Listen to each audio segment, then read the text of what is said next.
حضرت سلمان رضی اللہ تعالیٰ عنہ فرماتے ہیں کہ ہم لوگ نبی اکرم صلی اللہ علیہ وآلہ وسلم کے ارد گرد بیٹھے ہوئے تھے کہ اتنے میں حضرت ایمن رضی اللہ تعالیٰ عنہ آئیں اور انہوں نے کہا یا رسول اللہ، حسن اور حسین رضی اللہ تعالیٰ عنہما گم ہو گئے ہیں۔ اس وقت دن چڑھ چکا تھا۔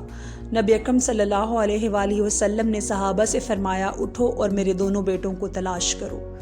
چنانچہ ہر آدمی نے اپنا راستہ لیا اور چل پڑا، اور میں نبی اکرم صلی اللہ علیہ وآلہ وسلم کا راستہ لے کر چل پڑا۔ حضور اکرم صلی اللہ علیہ وآلہ وسلم چلتے رہے یہاں تک کہ ایک پہاڑ کے دامن میں پہنچ گئے تو دیکھا کہ حضرت حسن اور حسین رضی اللہ تعالیٰ عنہ ایک دوسرے سے چمٹے ہوئے کھڑے ہیں، اور پاس ہی ایک کالا ناگ اپنی دم پر کھڑا ہے جس کے منہ سے آگ کی چنگاریاں نکل رہی ہیں۔ غالباً اللہ نے ناگ بھیجا تھا کہ بچوں کو آگے جانے سے روکے۔ نبی اکرم صلی اللہ علیہ وآلہ وسلم جلدی سے ناگ کی طرف بڑھے۔ اس ناگ نے نبی اکرم صلی اللہ علیہ وآلہ وسلم کو مڑ کر دیکھا اور چل پڑا اور ایک سوراخ میں داخل ہو گیا۔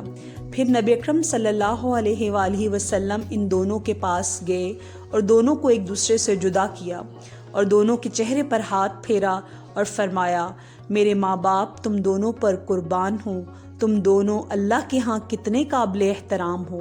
پھر ایک کو دائیں کندھے پر اور دوسرے کو بائیں کندھے پر بٹھا لیا۔